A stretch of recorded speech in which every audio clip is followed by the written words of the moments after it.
So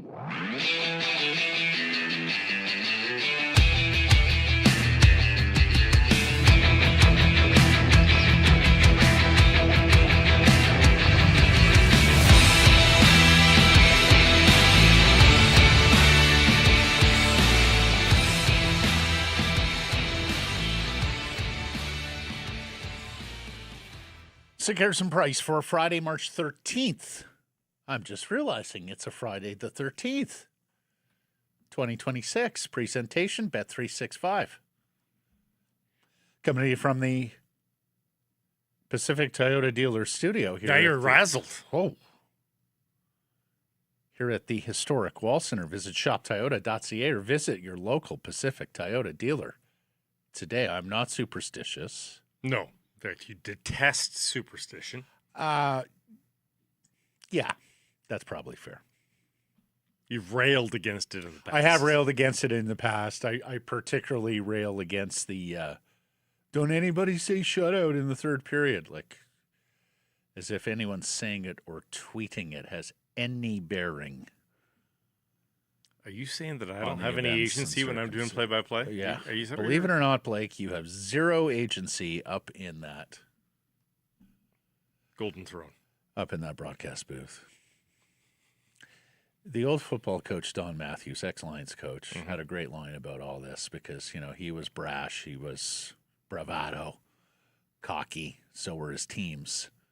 And so oftentimes you would have players on his team trash-talking in the build-up to a big game on the weekend. And I heard it, countless times.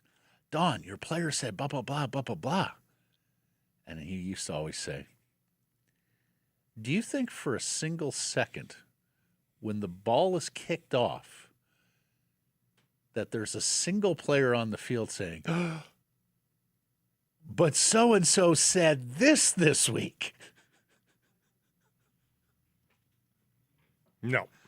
Now, I can hear the case for, smack talk, whatever, focusing a team in, getting their dander up and all that. But more often than not, it's a media and fan construction. I'm Matt. He's Blake. Mike's hitting switches, conducting things with all his trophies. Well, I will say this. It's the death march. We all know that. We're even at the point where, they're almost assured 32nd place in the NHL, right? So if this is the template at hand, these are the conditions at hand over the Canucks final 16, 17 games of this season, then let there be some fun, and let there be some fun at home ice where the people who have religiously attended Vancouver Canucks games have just not seen enough wins over the last 2 years, haven't gotten their money's worth. 7th home ice victory on the year last night out of 32 games this year. They got 20 regulation defeats at Rogers Arena. More of that, please. More nights where at the end of 2.5, 3 hours, you turn off the television or you switch to a different channel and you say or think, that was time well spent. I was entertained. That is ultimately the exercise. That brought me some joy at some level. Yes, it is the exercise. On two fronts, for the ticket-buying public that shows up there, even in these moments, there is still supposed to be entertainment. They will be a non-playoff team next year, too, I would suspect, Matt. It's still supposed to be an entertainment product.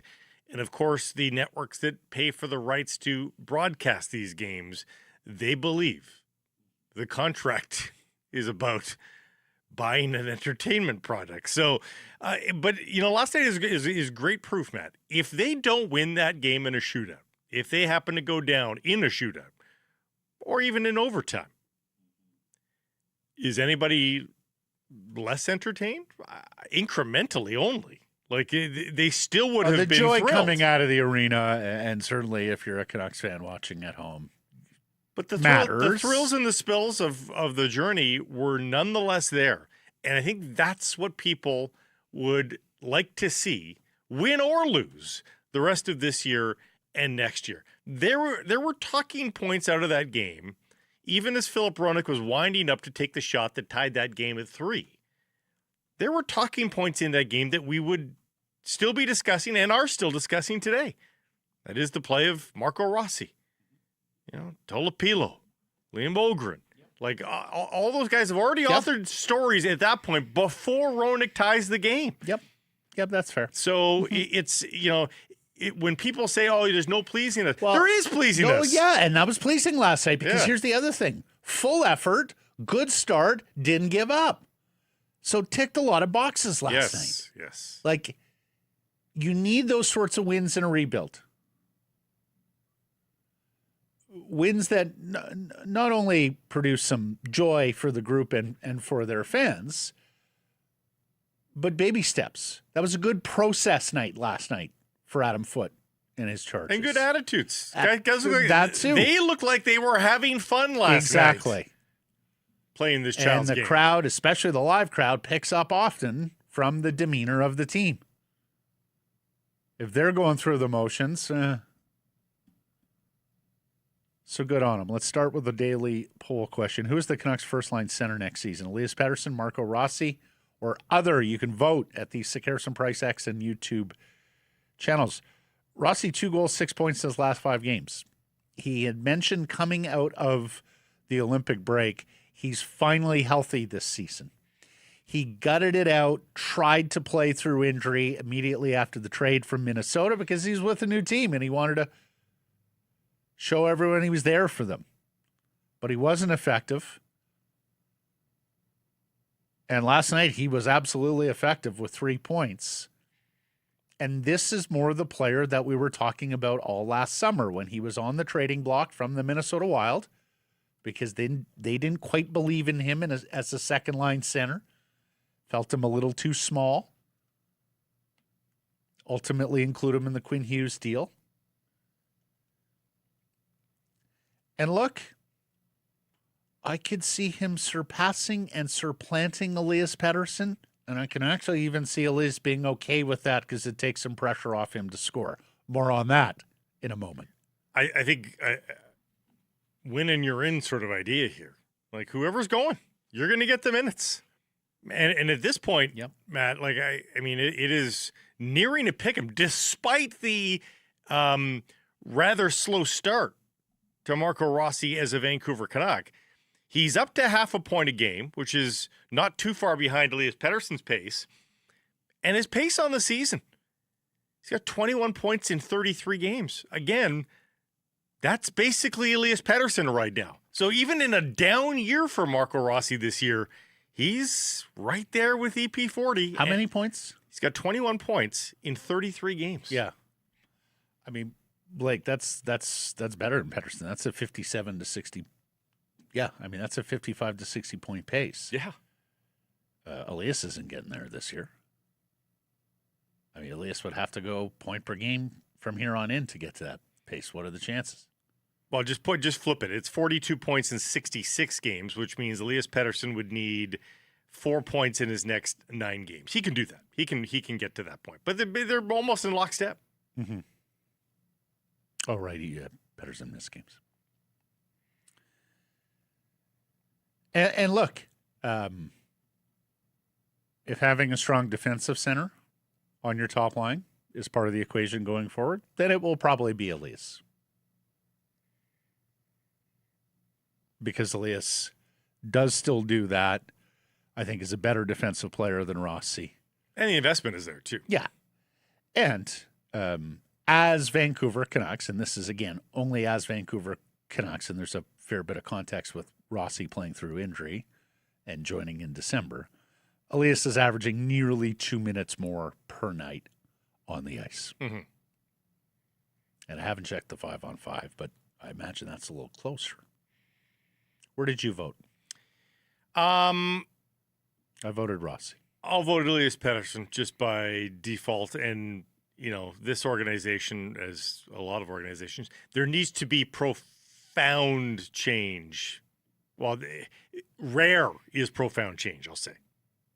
And the custom would be the $11.6 million guy is the top line player. So, this is not about who I would necessarily put there. I would, again, go by a win and you're in scenario, but I think this team is going to default to Elias Pettersson.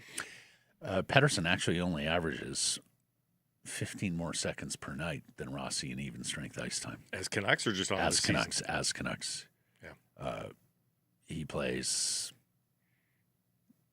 almost a minute more on the power play, and he plays some shorthanded, which gives him an advantage on Rossi as well. Mm-hmm. Is there a case for other here?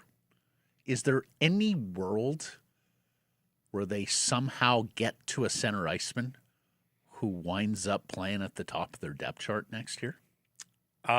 Yes, but only under this condition that EP40 is traded. Yeah. Right? Like, that's the only way I could envision that as part of an Elias Pettersson trade, a reasonable player comes back that has a career year then next year. Could a Philip Roenick trade achieve that? Yeah, if you think that's possible. Yeah. I think there's a snowball's chance. Yeah. But yes. That was the one name that when I considered other, I considered, okay, it's not going to be Braden Coots just yet. It's probably not going to be a centerman with the first round pick. And even if it is, like Caleb Malhotra, it's not next year. That's too much. That's too early. Mm-hmm. But could I see a team looking in on the Vancouver Canucks this year, looking in on Phil Roenick, who's just having a tremendous season, and particularly given the circumstances, and seeing in all situations right shot defenseman on a great contract going forward, and saying to themselves, you know what? Yeah, I'm willing to take the swing here and trade a 1C or even a 2C who could masquerade as a 1C for that player.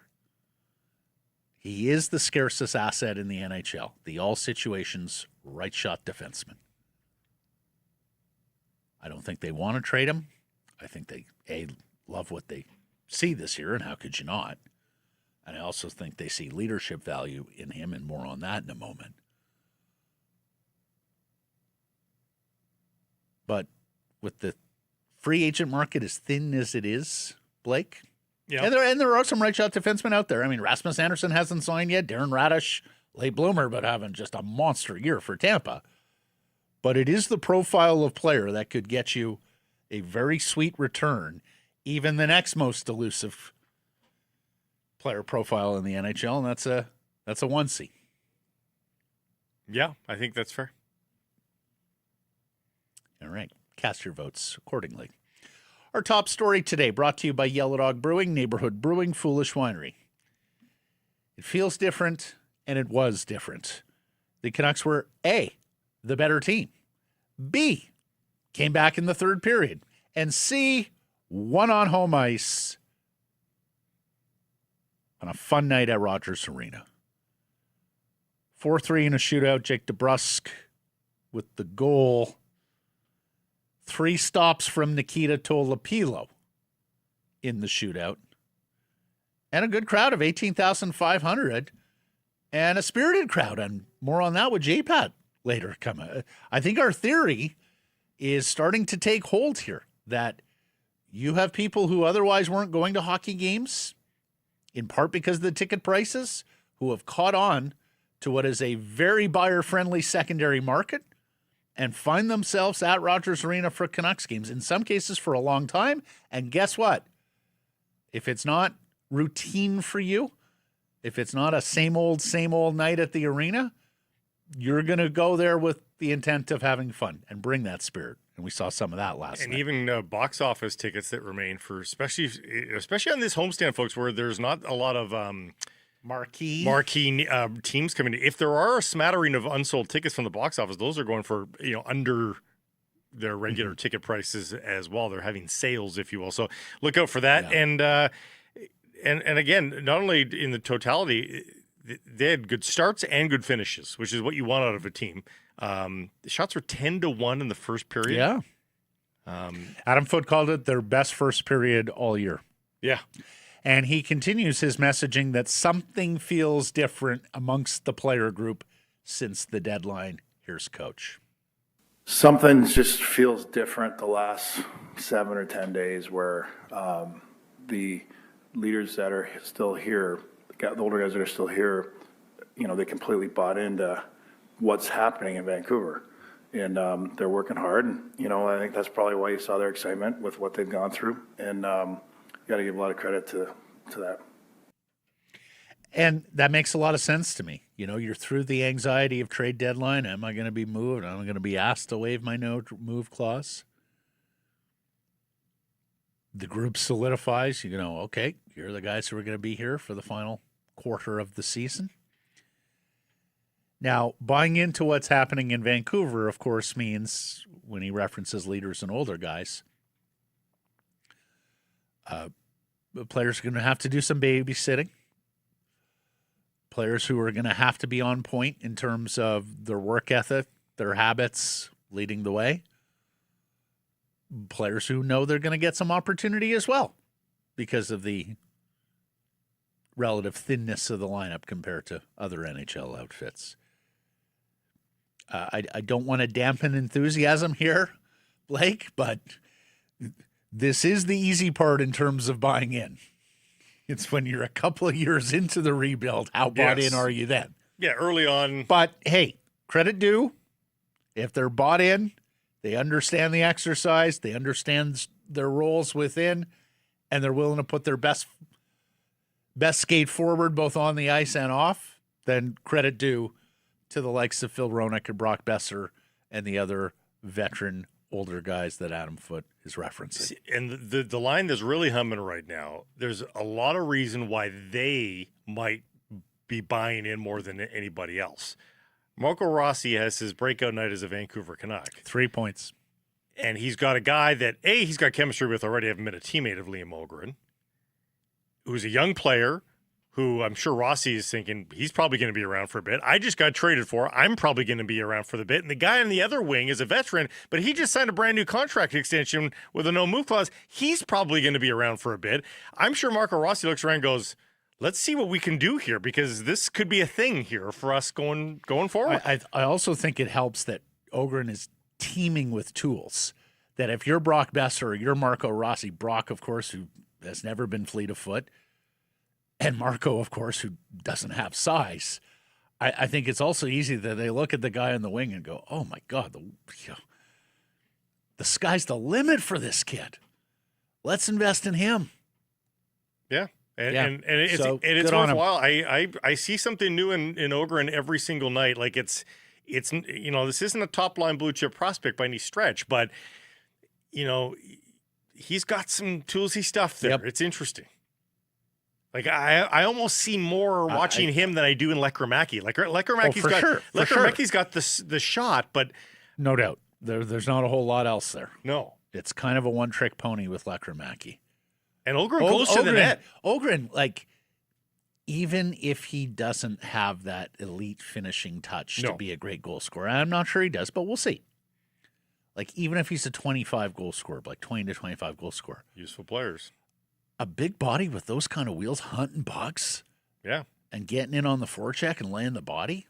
That's a really, really useful player. He skates downhill into the right spots. He sure does. Yep. Rossi with a goal and 2 helpers. The primary assist on the Besser goal. He sets up another excellent chance for number 6, and he makes a very good defensive play covering for a pinching defenseman. And he spoke post-game, and he talked about how good it feels to get a comeback win. I mean, we've started the game really good. First period was really good. Second period, some unlucky bounces, that happens. But, a lot of respect to the group. We were down 3-1. We didn't quit. We still had a lot of belief in this group. And, the win feels really good. How important will that no-quit mentality be as you guys try to build a winning culture here going forward? It's really important. Winning is the most fun, and we have to learn it. And it doesn't matter in what area or what phases we're going through. There are always some up and downs. So it's important to just stick with it, and keep handling. And, like I said, winning is a lot of fun. Well, and he makes a great point there, because you play a first period like that and then find yourself down 2 goals in the third period. That can be dispiriting.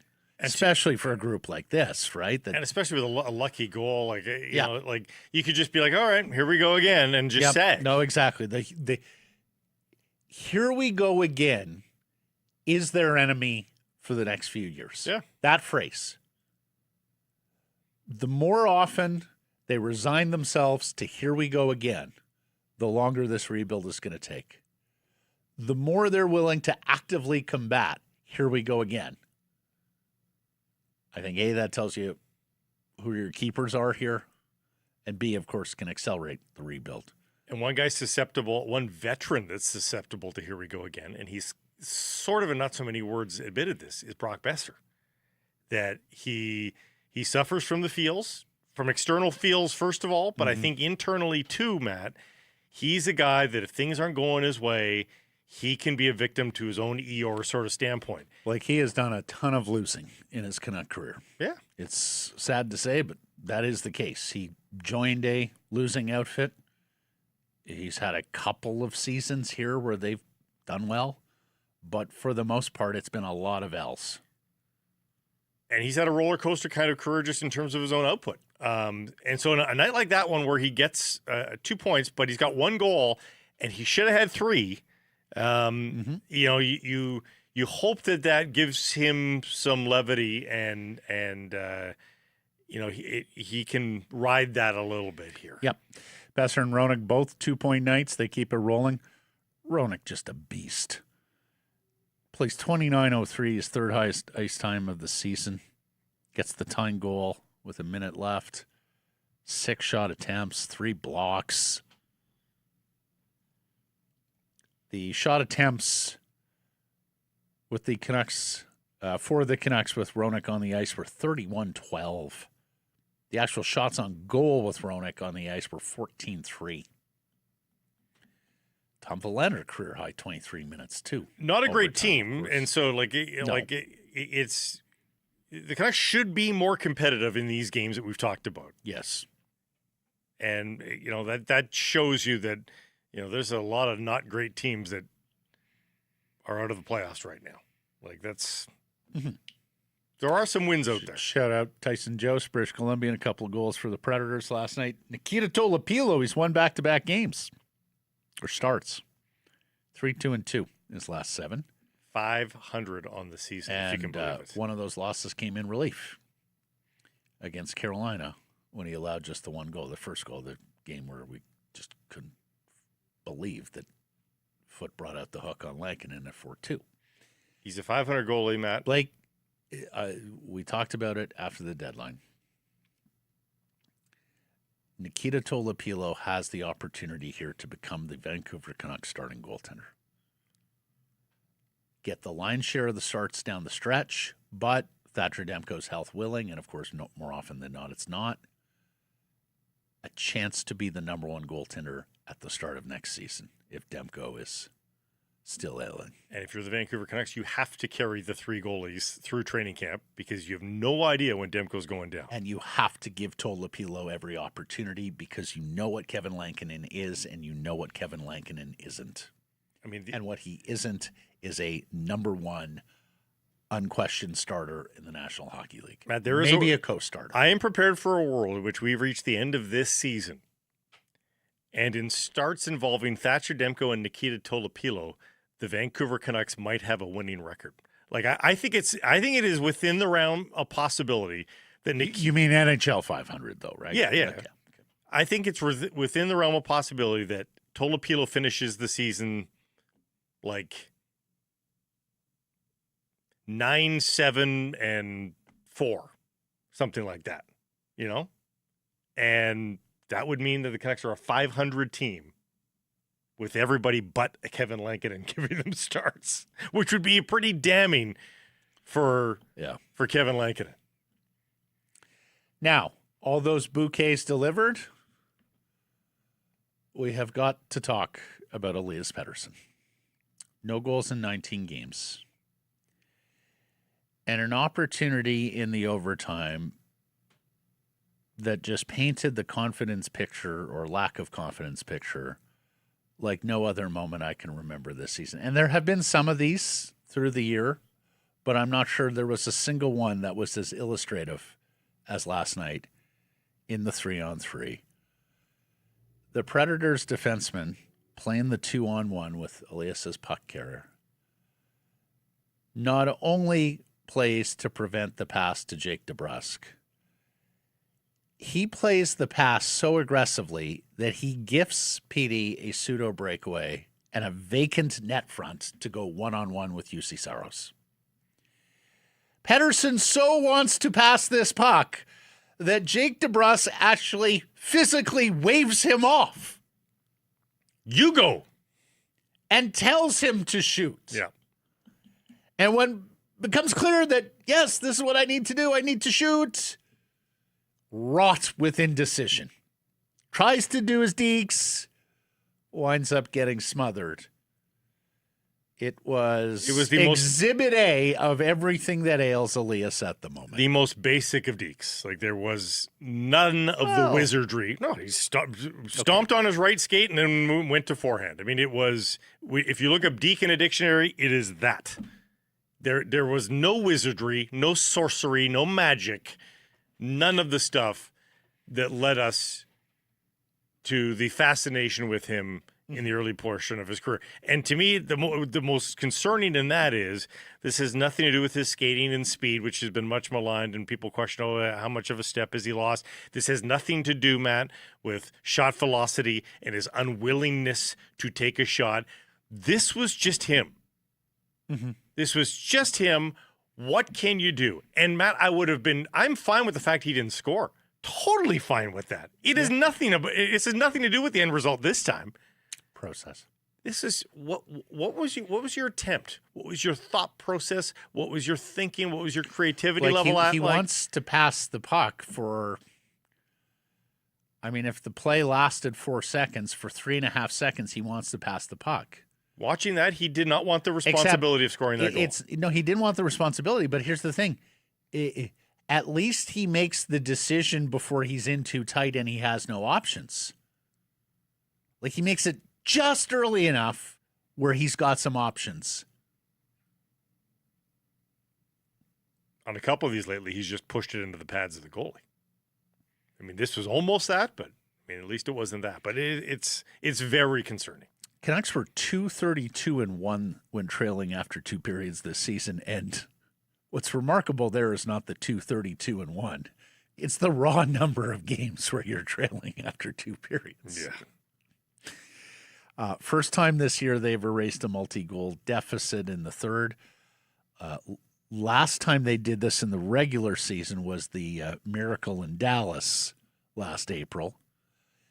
If we include the playoffs, this is the first time they've earned a win at home when trailing by multiple goals in the third period since Game 1 of the 2024 second-round series versus Edmonton. And that was, of course, a brilliant night for the Canucks. That was the night where people were daring to dream, Blake, what could be. Don't dream anymore. I think it's safe. Don't dream, it's over. No. Crowded house. It's most definitely over for the Vancouver Canucks. Don't let your beer fridge be over. Oh, no. Not when you can dive into Neighborhood Brewing's Throwback Cream Ale. You want to feel like it's 1992 again? I'd like to go back. Throwback is a nod to the legendary BC cream ales that were everywhere back in those days. Iconically smooth, easy drinking. It's been amped up with some full-bodied malt profiles there, keeping things rich and rounded. And then a subtle mix of English and American hops for a clean, balanced finish. Get in the time machine. The Throwback Cream Ale from Neighborhood Brewing. I reached out to Dan Milstein today, the agent for the Russian center Vitaly Pinchuk, the top European free agent whom we talked about with Cam Robinson last week. Now, I suspect all 32 NHL teams will check in on Pinchuk's interest in signing with them. Milstein didn't want to comment when I asked would he seriously consider the Canucks, but there's history here. Remember when the whole league was after Andrei Kuzmenko, Milstein client, in the summer of 2022. The Canucks had playing time available. Kuzmenko signed here. He had instant success with 39 goals and earned himself a rich NHL contract. Pinchuk is 31 goals and 64 points in 64 games with Dynamo Minsk this year in the KHL. Back-to-back 21 Sorry, 62 games. Back-to-back 21-point improvements for him as well. Yeah. So, like, he's 24, but just turned 24 in January. Yeah. And he's getting things. There's clicks happening. And the weight there is out of date. They're listing him at 6'3", 203. He's a left shot center. Now, the word is he doesn't skate particularly well, that he would be a below average NHL skater. But he's viewed in some scouting circles as a guy who can be secondary scoring on an NHL team, kind of like Kuzmenko in that regard. Mm-hmm. I mean, 39 goals turned out to not be what Kuzmenko is in the NHL, but he's been a secondary scorer and a guy who can play with skill and a guy who can play on your power play. Pinchuk could well be similar, just at center ice and just with some size.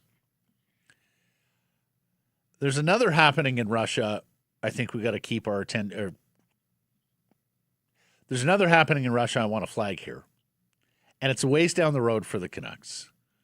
But as Blake has mentioned, can't imagine they'll be very good next year either, right? If you are, in fact, committed to a rebuild, then as much as the 2026 draft matters to you, the 2027 draft matters to you as well.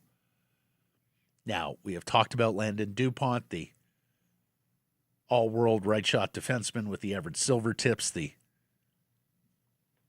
presumptive first overall pick in the 2027 draft. We've also talked about Alexei Joseph, the big Quebec League centerman in St. John, who is going to vie to go at the top of the 2027 draft and may even challenge DuPont to be the first overall. But if you haven't heard of the name Nazar Privalov, this is someone to get acquainted with. He broke Nikita Kucherov's record for goals scored by an under-17 player in the Russian Junior League. Privalov has scored 30 goals this year. Kucherov set the record at 29 back in 2009-2010. Privalov is 30 goals and 48 points in 48 games at the Russian junior level. Blake, he's 6'4", between 205 and 215 at 16 years old. Now, he's a winger. He's not a centerman. But when you look at him, and there's some other prospects too, and we'll get to them as the spring and summer go along, top of the 27 draft is starting to look pretty good as well. That has a bit of a Jake Virtanen alert on it, that sometimes when you're that big and strong, like, the big guys still win in junior hockey. So I would caveat that just a little bit. But hey, I mean, the record is the record, and that's darn good production in a league that doesn't hand out a lot of second assists, if at all. So that's notable. It is notable. I am skeptical of a lot of things coming out of the Russian leagues these days, however. Sure. They like to ballyhoo their players. It's a well, but Blake, I mean, the results are there for him, right? Well, so, and again, yeah, we'll see how he does when he starts playing against guys similar size and, of course, of greater experience. But there's a U.S. forward, Meyer. There's a Western League forward, Josephson. If the Canucks are bad 2 years in a row here with 2 top 3 picks, I think suddenly you're getting building blocks in there. You should be. My goodness. Well, suddenly you're getting building blocks in there because, I mean, you made the point earlier this week. We see all the data here in the digital space. And just the response right now from Canucks fans to young players, both on the team, both the drafted ones who are in the A or not quite still playing junior hockey, college hockey, Canucks property picks, if you will, And then, of course, this 2026 draft with Mckenna, Stenberg, and then 2027, DuPont, Joseph, and maybe Big Previlov here. There's a thirst. There's an interest. You know, we said for years, this market can handle a rebuild. In fact, this market wants a rebuild. And this market and Canucks fans now are showing the hallmarks of a group of people who are in this for the long haul, who understand the exercise. Mm-hmm. And to that end, tweet here from Adam Kirzenblatt of the Hockey News. Some of the NCAA seasons for Canucks prospects are coming to a close. Damon Gardner, Wilson Bjork, their seasons are done. You've got Matthew Perkins, Matthew Lansing, Aiden Celebrini, and Anthony Romani, who are still playing college hockey this week. Romani has 27 points in 34 games at Michigan State, so continued scoring after a jump from the OHL. We have been keeping eyes on Romani for a couple of years now because he's just been undeniable in terms of the amount of points he's putting up in the O. And with the NCAA getting better here, it's worth noting that a guy like Romani doesn't jump in and become a top line player at the college. So he's getting those totals. That was Mckenna. It took him half a season. Yeah, he was the second liner for a long time. It was Mckenna, and Romani's second or third liner. Yep. I mean, those are really good totals. Some don't think he skates well enough to be an NHLer, but hey, some thought that of Bo Horvat, right? Or thought he would struggle with NHL pace. Dylan Gunther. He's got a lot of yeah.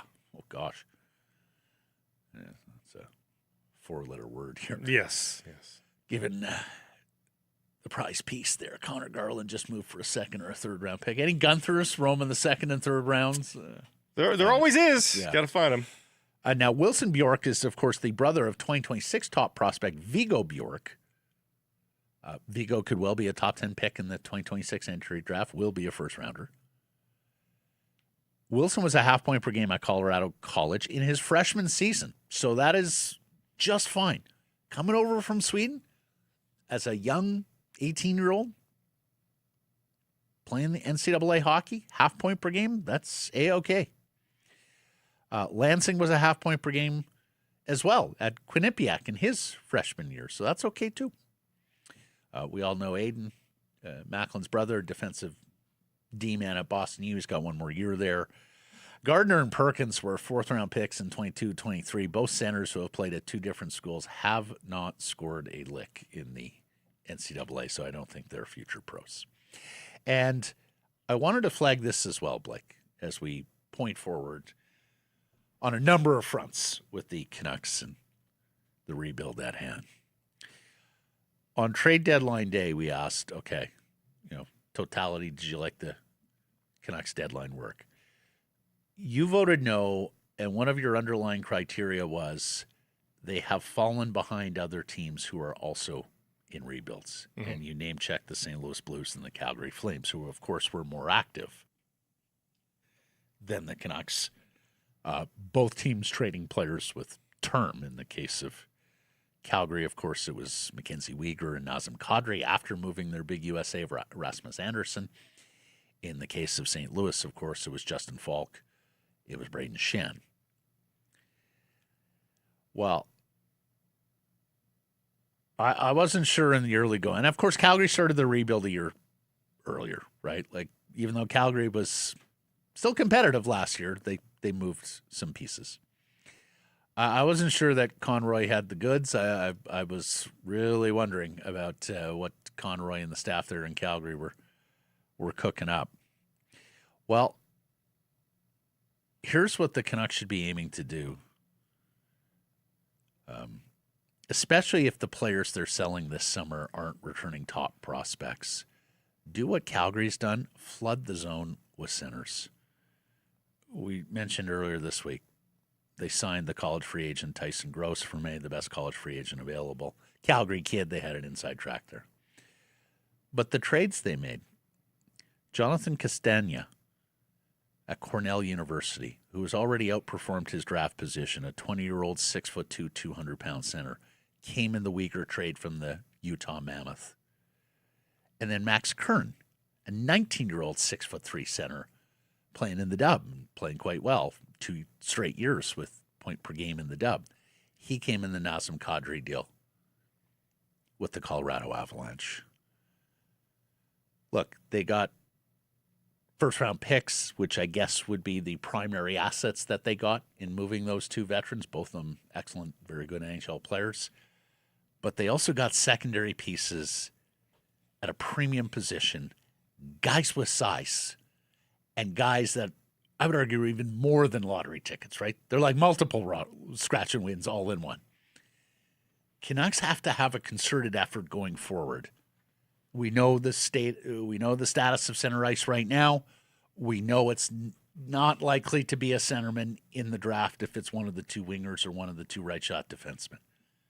If you're moving players out this summer, and okay, they're not going to give you that first round pick that's been percolating for them for a couple of years, or they don't even want to give you a future first round, go target these sorts of centermen. Mm-hmm. Yeah, I mean, you're right. At the top of the draft, you're still not drafting by position. But otherwise, I think you can start to think about drafting for position. You can convince yourself the Canucks have enough. Trading for position. You draft and yeah. trading. You can convince yourself the Canucks have enough defensive prospects. Are they blue chippers? Are the likes of Kudryavtsev and Minio blue chippers? No, but they're nice prospects. Like there's something there. And you got guys at the NHL level already, 4 of them in your NHL lineup that are clearly good enough to get to that point already in their young careers. On the wings, again, there's no sure things, but Ogren, Lekkerimäki, intriguing enough that, you can say, considering you've got NHL talent there as well, that is good enough for now. And again, first overall or second overall is probably landing them another winger to boot. Yeah. So you're probably good there. And here's the other thing. If you do happen to get a surplus of centers, some of these guys can go play wing anyway. Completely. Dave Tomlinson used to tell us all the time, it's the easiest job in hockey. You go wings up and can play down. centers can't play wing. Or sorry, centers can play wing, wings can't play centers. And really, I mean, there's nothing on the farm that is intriguing down the middle. Coots and Junior, but nothing. Coots and Junior, but nothing on the farm. So, it is 8 earth here. The Canucks have to put some sort of concerted effort to the position. Yeah, I've argued for some time, because you've seen this forever in baseball, in the baseball draft.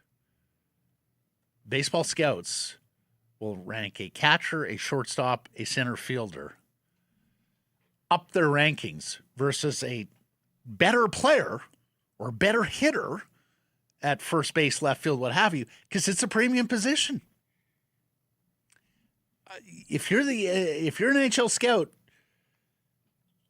and you're working on your draft list, boy, the right shot defenseman and the center, they're just so scarce on the free agent market, on the trade market, that I think you have to bump them up, even if you don't think they're quite the same player as the winger or the left shot defenseman you want.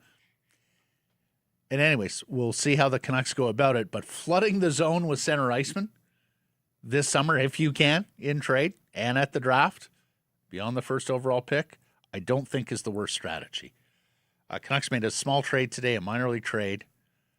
Josh Bloom, of course, the winger they got from Buffalo a couple of years ago. They've moved him to Edmonton. The interesting part there is Jaden Grube, a right shot defenseman, has come back. The interesting thing is they traded Riley Stillman. Right shot center. Riley Stillman to Buffalo to get Josh Bloom. Riley Stillman played NHL games this year. He's now in Edmonton, and so is so they both end up in Edmonton. Grube's a 6'3", 200-pound, 23-year-old right shot center out of Calgary originally. Played in Red Deer, captains their team. 2 full seasons in the AHL Bakersfield and did not score at all.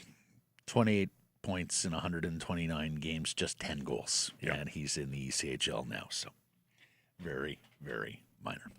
Let's get to today's menu. It's brought to you by Greta, a fantastic spot to pregame or postgame. You were mere steps from the arena or the stadium, and there are games at the arena and the stadium this weekend. And if you're planning a party and you're looking for a private space, Greta is the spot for you. They have an awesome menu of unpretentious street food.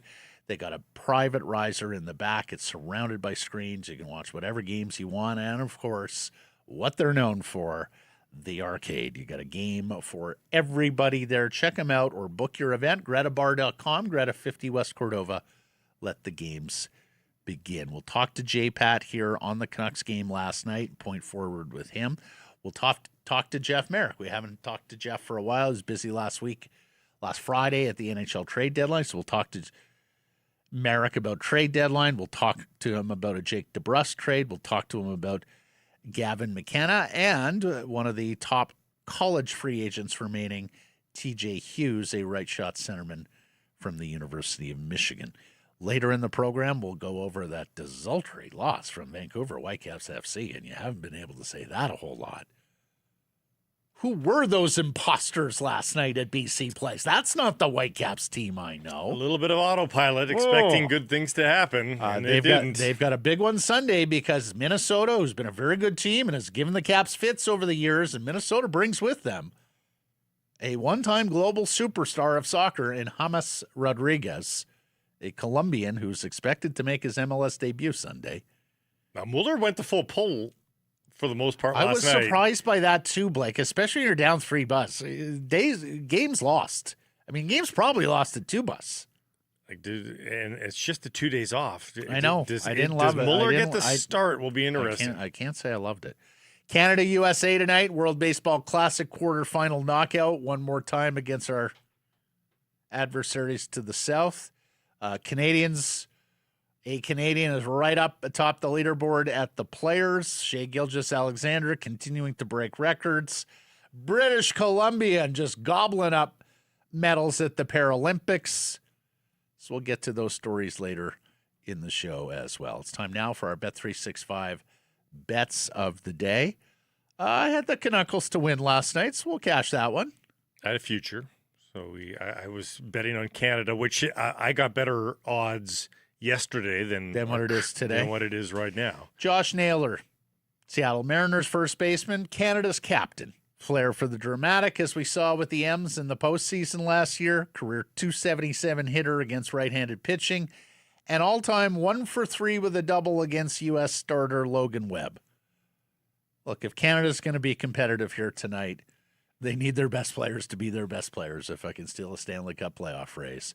I am betting Josh Naylor to hit a home run tonight, and it pays a plus 575. I know it's the big U.S. bats, but Canada's pitching has been spectacular. They have just found a way with the ERA under 2 in this year's World Baseball Classic. I have a feeling tonight might.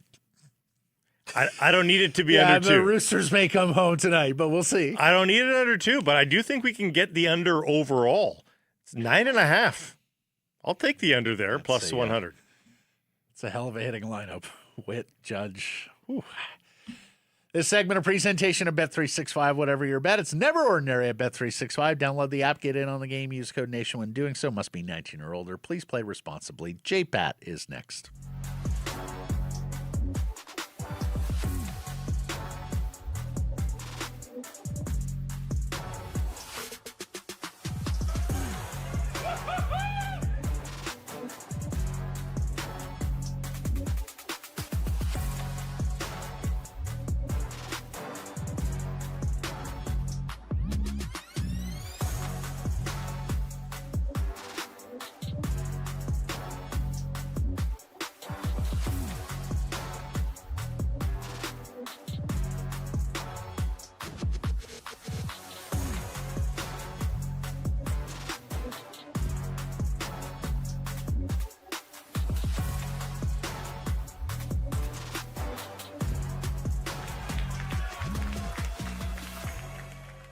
Garrison Price from the historic Wall Center. We're joined now by Jeff Paterson. Not Jake. No. The host of RinkWide Vancouver and our Canucks reporter who took in the proceedings last night on a famous comeback victory for the Vancouver Canucks. There was entertainment for the dollar. It was a fun game, Jeff. Fun. That's all we asked for down the stretch here. Make it fun for your expectant audience.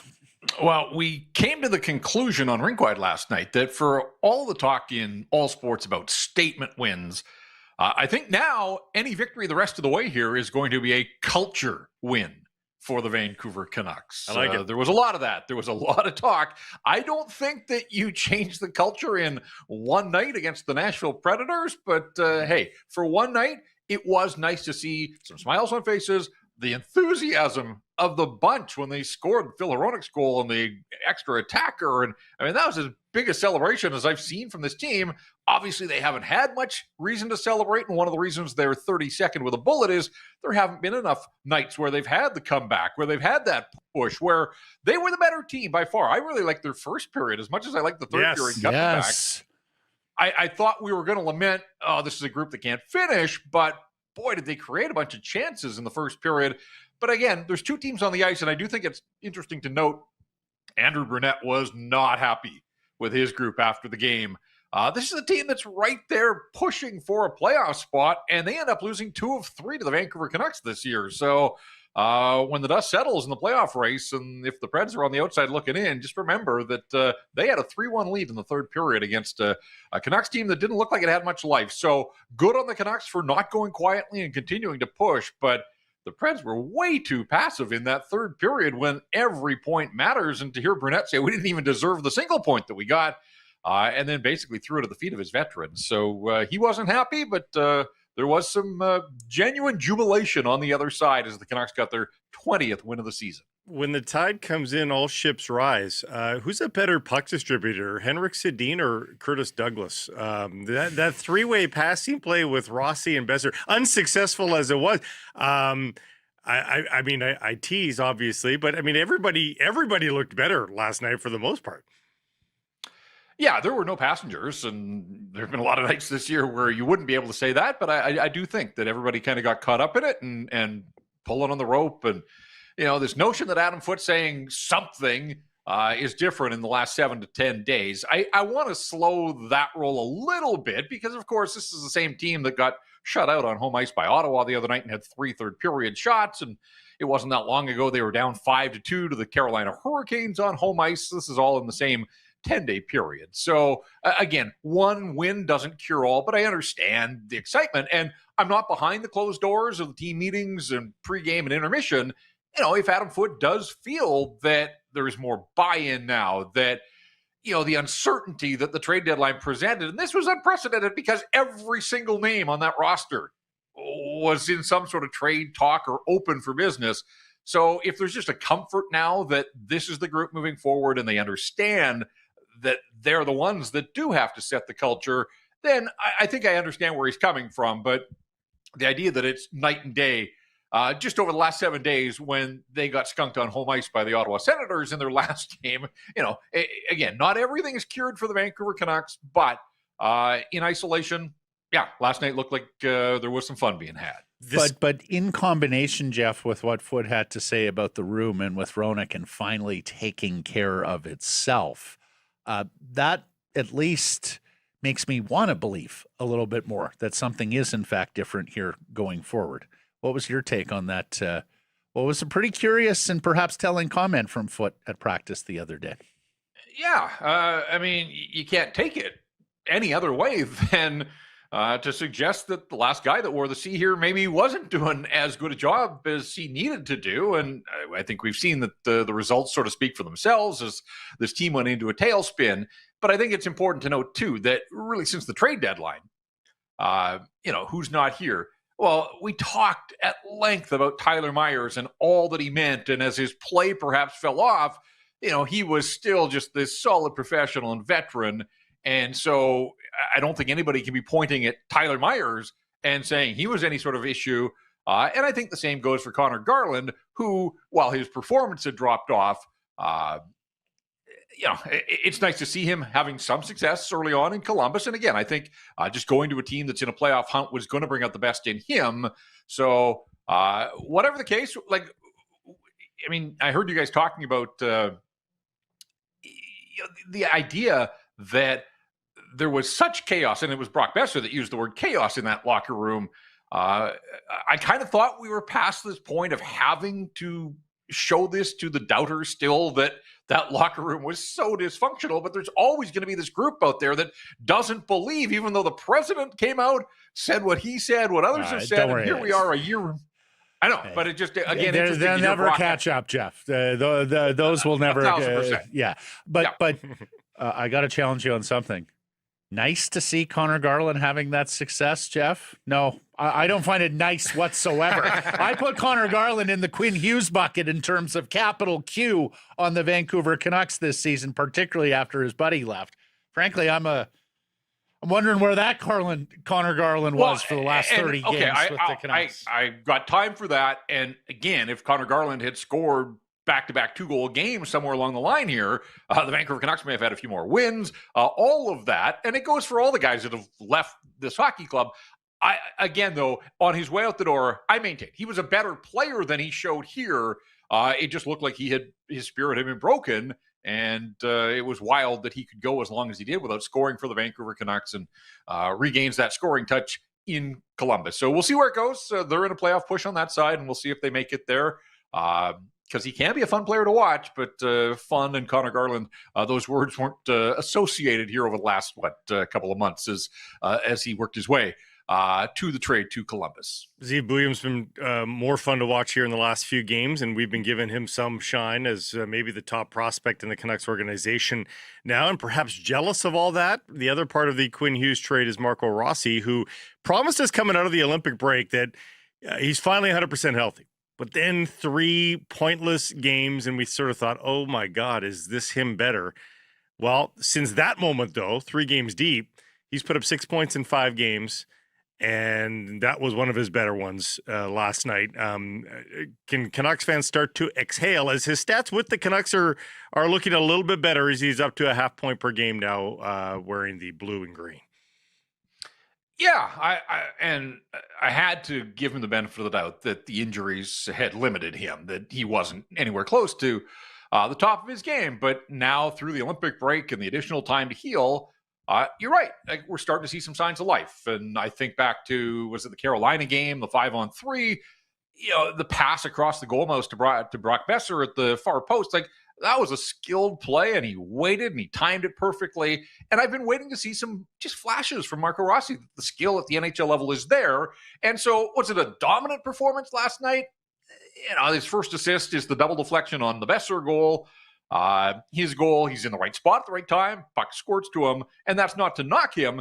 He was in on all 3 Canuck goals. You can't ask for a whole lot more than that. So maybe he got some bounces that he was due. Whatever the case, as I look at Brock Besser with 4 goals in his lives, he's up to 16 on the season. Nowhere close, obviously, not even half of the 40 that he scored a couple of years ago.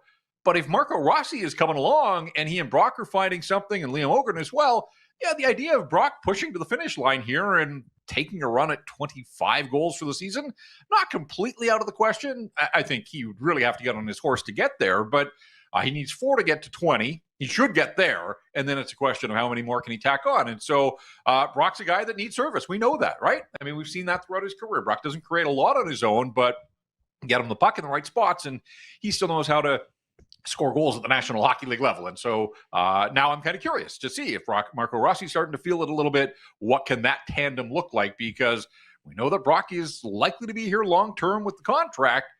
He's got to have a center that he can feel good with, can form some chemistry, and ultimately play off. And in a short span here, we're starting to see a little bit of that combo with Besser and Rossi. And, of course, Brock had some great words this week about the crest and being here for the long haul and wanting to lead young players, and not the type of guy who would want out, kind of BX-esque in terms of going down with the ship. But help me out, Jeff. Break the tie, because Blake and I had a pretty good debate here earlier in the week about, is Besser's contract tradable? He thinks it is. I'm of the opinion, I think he needs a really strong finish if someone's going to look at 7. This summer we're talking. Yeah, this summer, 7 1/4 with bad feet and want to take that on going forward. What's your take? Notwithstanding what he said, whether or not you think there's a market for Besser in the summer. I think that this span since the Olympic break gives me reason to believe that goal-scoring Brock Besser is on his way back. And if that's the case, then I think teams would look and say, track record over the career here, understanding he's got to be put in the right spot, knowing what you're getting, I think there would be some interest. But before the Olympic break, a guy that was in this run of 1 goal in 28 games, I think it ultimately got to, with that ticket, that kind of feels like it would have been a no-fly zone for most teams around the National Hockey League. So, at this stage, when I see players move, we always talk about unmovable contracts and then they get moved. Never say never as the cap goes up, and the idea of a goal. I mean, teams are always going to want goal scorers, and if Brock can show that, there's still some life in that stick of his, then I think the contract would be moved. But to the things that he said this week and has said before, I truly believe like his heart is here in Vancouver, but he's also 29 now, and you don't get to play forever. And this idea, if this rebuild is going to take a bunch of years, at some point you'd like to think all these guys would want to win. We had that discussion a little while ago. So, there's still a lot on the table here. And Brock and his long-term commitment to the Canucks, that's fine for now. But, the light of day in the summertime, if he stops and thinks about the direction the hockey club is headed, maybe he reconsiders. The one thing that's different from last year's trade deadline, of course, is he controls the process now because he's got the trade protection that he got in the new contract. Yeah, and 2 bits of context. There was a sliver of door opening about, Jim and Patrick will have discussions in the summer that Brock allowed this week. And, as Dreger was telling us in the lead up to the trade deadline, I appreciate what he says, but if the right team comes calling, it would be difficult to say no to stick around in Vancouver. Also, nearly a point per game of the playoffs. So if you're a playoff team, that might sway you just a little bit as well. A little bit of doom and gloom coming from last night, which was pretty good. People cannot get the image of Elias Pettersson on a de facto breakaway there in overtime. No, he was given the breakaway. We discussed this. Like, it was a 2-on-1, and the defenseman said, there's no way I'm going to allow the pass. You go ahead and have the breakaway. Jake Elias. DeBrusk actually had time to draw up with a Sharpie, no, you take it. And that was still the best that Elias Pettersson could come up with. The bro has no deeks. Like, he tried to do his deeks. What do we ran into Jake DeBrusk, didn't he? Ultimately, at the end, nothing really happened there. But this is twice now. The Winnipeg game on Saturday, where he had the game on his stick in overtime, and he's over there. Then he had a chance to redeem himself in the shootout, and the shootout attempt really didn't amount to much either. And so it is fair to wonder, like, when is he going to put a puck in the net again, and will he put a puck in the net again? The goalless drought's up to 19 now. There were some moments in the hockey game, as there are most nights, where there's still a sign here or a sign there that he's invested. But yeah, come on, crunch time. We are so far past this idea of him, not being able to be a game breaker or a difference maker. And yet 2 examples there in the last week in overtime with the game on his stick and nothing doing for EP40. So the grind continues there, but if he doesn't score on Saturday night, I mean, that's a 20-game goalless drought for the highest paid player on this club. And in both of those instances, guys, as I said earlier, this isn't speed related. Right? Everybody wants to just say, he just doesn't have his first step. He's all alone. He's all alone. And there's actually been like burst data recently on Edge that is pretty good around Elias. But this is, this is just, and it feels like we're watching a 35-year-old forward at the end of his career. That's right. He just turned 27. Yeah. And also, conventional hockey wisdom, defender on a 2-on-1, take away the pass and let the goalie have the shot and all that kind of. Last night, that looked like a defender realizing that, hey, this is Elias Pettersson coming down on me. I'm going to eliminate the pass just to see if this guy can beat us individually. And of course, no, game continues and away you go. Yeah, 1,000,000%, Jeff. And if the puck does go in, it's a game winner too, right? Like, talked about the Roenick goal celebration being different, Jeff. Gosh, that I think that one would have had some celly in the celly as well. Okay, marvelous stuff, my friend. You're busy back at it tonight again. Just quickly on that point too. If Elias Pettersson, if anybody scores in overtime, but particularly Elias Pettersson, you talked about the celebration. Like, there was some pop in that building last night, and I'm starting to wonder if the unintended consequence of the secondary market and the get-in price at $50, are we seeing new fans, different fans that are just happy to be there, and for them it's an experience and a chance to see and support their hockey club that they haven't been able to have all season long because they've been priced out of the market. But I think we're seeing, it feels to me like maybe we are getting some different voices and either new or fans that just haven't been able, as Jim Robinson said, to get out to hockey games. Whatever the case, it felt like more energy than there probably should have been for a Thursday night game against the Nashville Predators. And, we'll see if that carries over into Saturday. But I do wonder if that is something to follow and monitor down the stretch here with all these home games, still 6 on this homestand and a couple beyond that. Whatever the case, people look like they were having fun. And it is supposed to be an entertainment business at the end of the night. And so I think they were entertained last night. Anecdotally, my best friend is not a hockey guy at all. Big basketball game. He went to the Carolina game. He texted me last night, I'm going to the Nashville game. So little a hockey fan, he asked me, who should I watch on Nashville? And he did the same with Carolina. I had to give him names to watch. He's going because of the prices. And I think you're 1,000,000% right, Jeff, that there are people who have been priced out in this market previously, a very expensive market to live in, who are getting a chance to go to hockey games. And it's a very happy byproduct if that is the case. Keep your radar up for that, because that's one of the few good news stories I think we can talk about down the stretch here with the Canucks. Have a great show tomorrow. Thank you for this. We'll catch up. You're in for Blake some next week. When's he in? Just right. Tuesday. Yeah. Okay. Yeah. We'll Spring see you break. on Tuesday right here in the studio. I will be there. Okay, guys, have a good weekend. Sekeres Price, historic Wall Center. Pacific, Toyota, dealers of automobiles.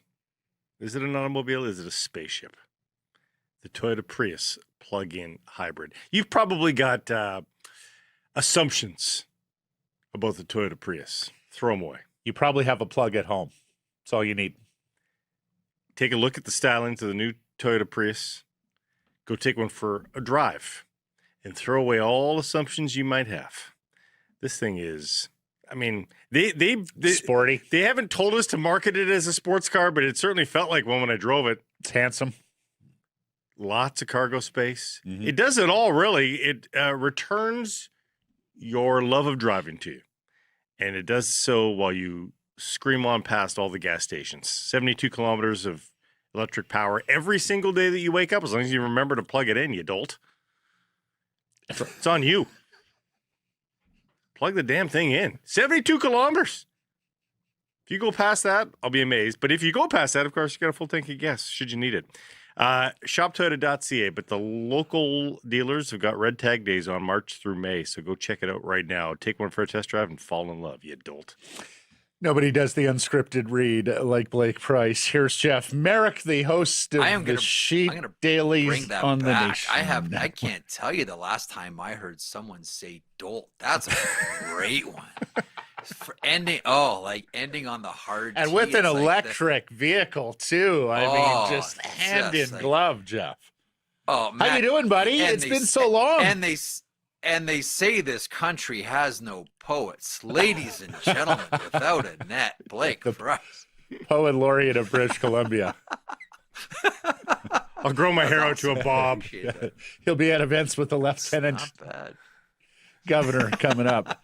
That's great. Good to see you again, guys. Yeah, good to see you. We missed you last week. You were so busy with trade deadlines. Can I lob something? Speaking of trade deadline, so I was in Buffalo on Tuesday for the Sabres San Jose Sharks game, and you know what one of the conversations around Popcorn Row was? Never doing trade deadline on a Friday again. Yeah. Because of paperwork and because Logan Stanley's still hadn't been completed, when he got traded, Bobby McMahon with, right. Seattle and Vancouver's facing off against the Kraken here. Like, don't do trade deadline when government offices are closed. So paperwork can't start to get done for players that go over the border until at the earliest even getting the ball rolling on Monday. That's a good shout. They should go Thursday or even earlier in the week. Wednesday. Yep, not the Tuesday, worst idea. Wednesday, Thursday, just don't do it on a Friday. What did you make of the Canucks deadline? It's our first chance to talk to you since the Garland trade at the very least, and the others. Okay, I mean, no home runs, but some good business, done by the Vancouver Canucks. Garland for a second and third, and they get the cap space, so don't have to ever pay a dime of that new contract of his. Tyler Myers, the team's hands were a little bit tied here. I think they made the best of a difficult situation. Kampf, Reichel, like small moves here. Like we still know that there's some heavy lifting to do. What I did admire about what Vancouver did is they didn't try to do it all at once. Like we know there's still some business here to take care of for the Canucks, and they didn't rush into anything just because they knew that this was the direction the team was going. Kind of like where, St. Louis with Robert Thomas, right? And who knows now, like that top line in St. Louis now is one of the best lines in the NHL over the past couple of weeks. But if you're going to make a major move, don't make it at deadline when you can only make it with a few teams. Let the field open. So one of the things that I did sort of admire here from Vancouver's point of view, if they're going to make deep cuts here, they're waiting until the field is open. So the draft or sometime in the summer. Don't just rush it. They're playing out the rest of the string here, and it's sort of open auditions as to who wants to stay. It sort of feels like a litmus test of who's in, who's out. And Adam Foote doubled down on it after the game. He said it before the game or after practice 2 days ago, and then doubled down again. And he said it's just different right now. And it sounds like the deadwood, the bad attitudes have mostly left. And Jake DeBrusk isn't a bad attitude by any stretch, but everybody's looking better right now. Like everybody, Brock Besser's looking better. Marco Rossi's finally found some scoring. Liam Ogren, like everybody's looking better right now, except for Jake DeBrusk. And I wonder if just the fit isn't there. If there's one more veteran to come off the books. And he should be eminently movable at 5.5. Hold on. Is he not the guy?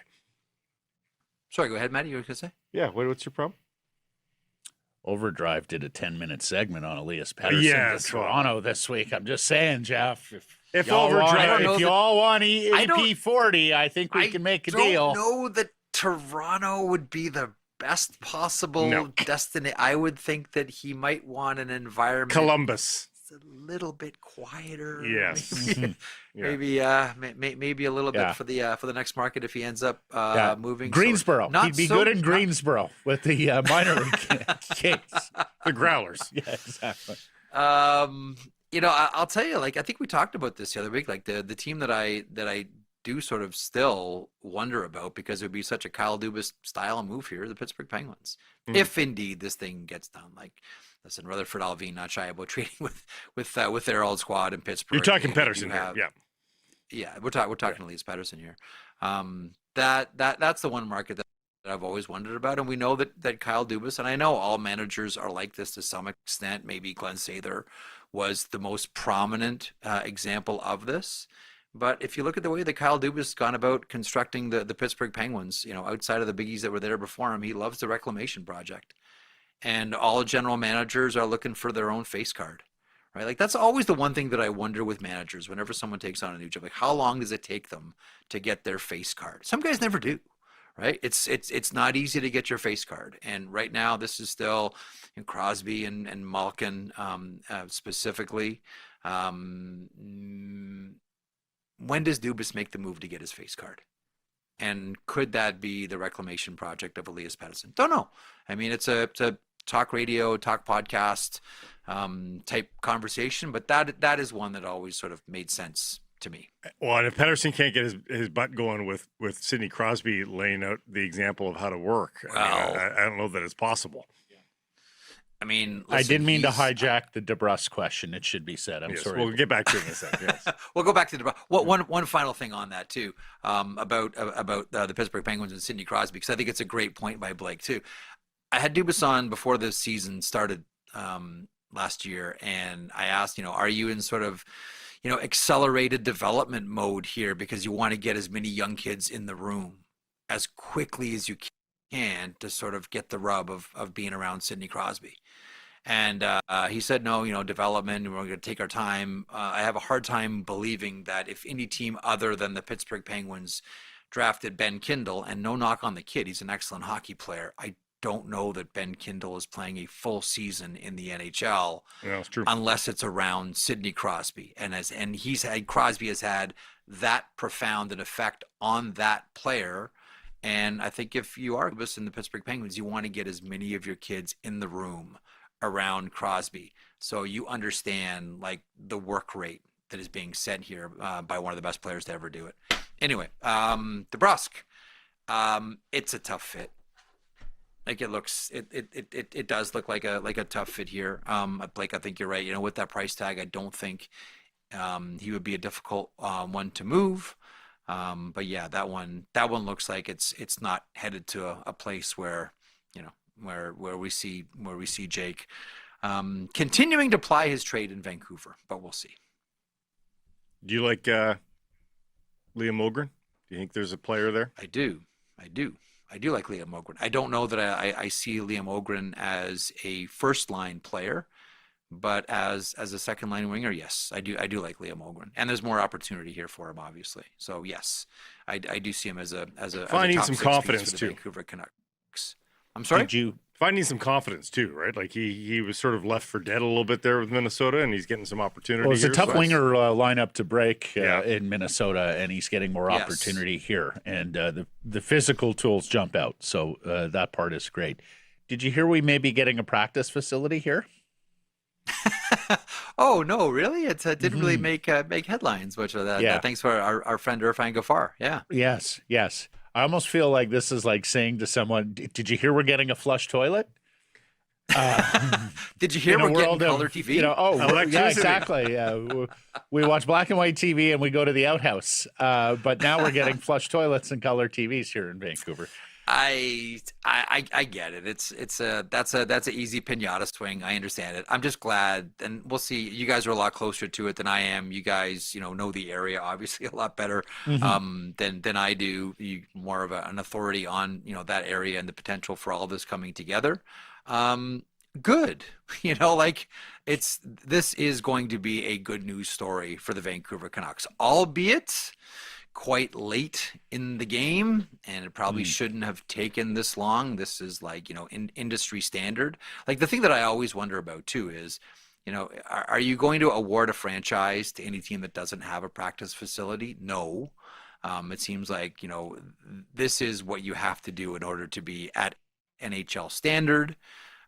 This is like, having hot towels and tape for teams. Just glad that Vancouver is now finally getting there. Should make recruiting that much easier, and we don't have to make a whole lot when coaches like Rick Tocchet open up first press conferences with "I love our practice facility." Yes. So glad that it's getting And especially because you might be adding Gavin Mckenna here in June, and you want sort of those big. I mean, you're going to be in a position to add a lot of good young players here, right? And especially if they come from the NCAA, they have amazing facilities at some of these big schools, especially the ones that have big time football programs like Penn State. So, they've invested a lot in that hockey program. So it probably Pegula's invested a lot in the hockey program. The school's invested a lot in the whole athletic facility because of how big a driver the football team is. Stenberg's gone a little quiet here. Are you hearing? Do you think it's absolutely Mckenna at number one overall now? That seems to be consensus now. He's had a wonderful second half of his season. Make no mistake about it. Just past the 50-point threshold in that game Wednesday against Minnesota. It seems like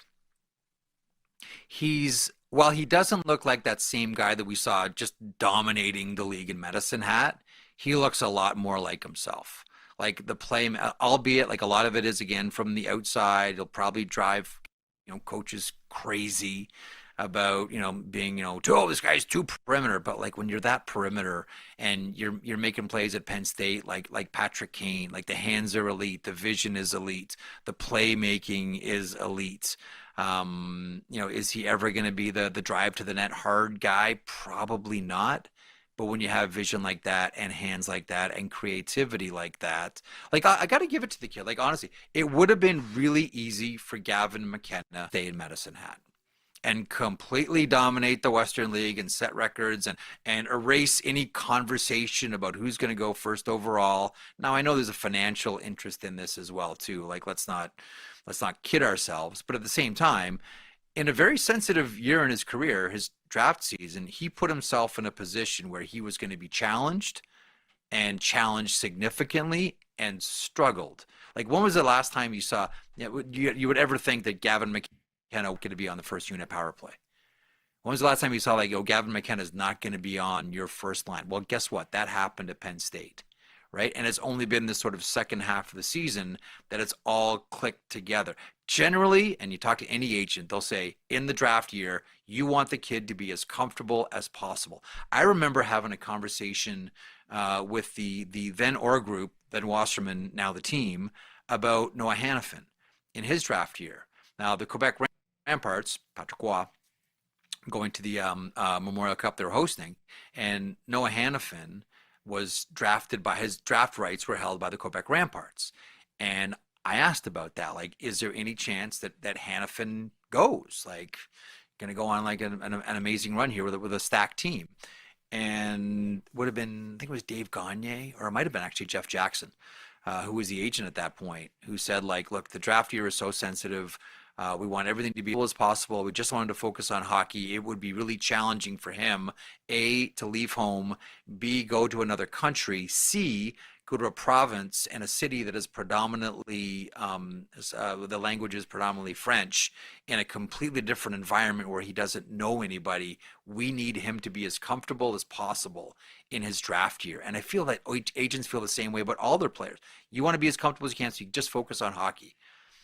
This kid didn't do that. Yep. This kid went into and he went in and he played against tougher competition. Keaton Verhoff the same way with Nodak, but went in tougher competition, bigger guys, older players, all of that to challenge himself. And so he hasn't put up the gaudy points that he would in Medicine at, but I applaud his decision. You're spot on, Jeff, and you're seeing this in other sports too. Like some of these high school basketball studs are going into the G League and pro and challenging themselves against men before they go to the draft, as opposed to just going to an NCAA. Let me ask an existential question. Has NCAA hockey become better than the Swiss, German, and Swedish leagues?